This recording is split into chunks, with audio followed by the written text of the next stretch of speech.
Kaip terasai įrengti ledinį apšvietimą? Labai dažnas klausimas.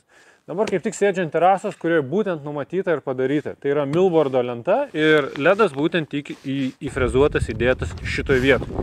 Tai yra rėminanti lenta palikta, jinai įsineša už šonės lentos ir ledas dedasi po ją.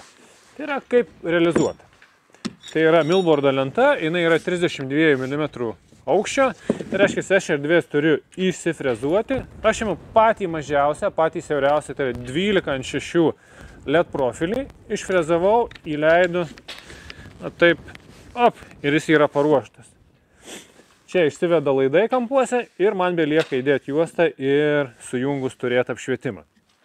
Dabar, mes kai dirbam su kompozitas VPC, tuščia viduris, pilna viduris, mediena, frezavimas jau nebetinka. Dėl ko?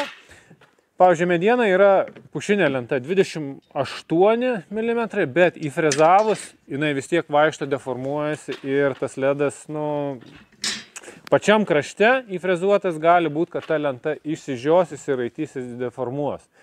Kietmedžio lentos kaip ir stabilesnės, bet kietmedžio viso labo yra 21 mm arba dar plonesnės pačios terasinės lentos. Tai frezavus irgi lieka labai mažai tos mėsos, visą kitą. Todėl, kai yra kompozitas, tuščia viduris, pilna viduris, kurio aukštis 20 medis ir panašiai, ledas dedasi ant krašto, kad ta lūpa gautųsi štai šitai. Ne, tada mes iš šono žiūrėdami, mes matom tą ledą, bet jisai mums duoda apšvietimą. Tai va, tai taip atrodo ledo instaliavimas, kai mes turim rėminančias lentas. Dabar truputėlį arčiau, ne? Dar kitas variantas, kaip pavyzdžiui, nebūna rėminančios lentos, tai būna vienas variantas, dedasi ledas šičia, palei pačią žemę, ne, H formos, ir tada jisai deda srautas palei pat žemę nukritę. Čia dažniausiai akmenukai, dar kažką žolė, kontūrinis apšvietimas irgi tinka.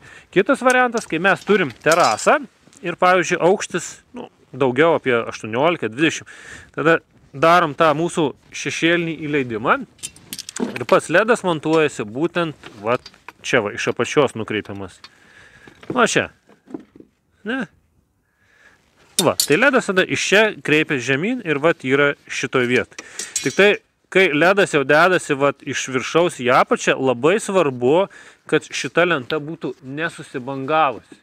Nes visi tie dalykai matysis. Ir kitas dalykas, niekad nedarykit ledo, jeigu čia dvi lentos stovi. Ne? Nes srautas eidamas čia, mes turėsim bent mažiausiai subangavimų šitos apatinės lentos.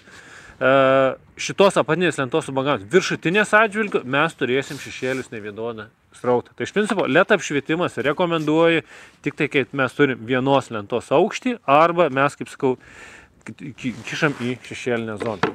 Tai taip trumpai apie terasose LED apšvietimo įrengimą. Iki.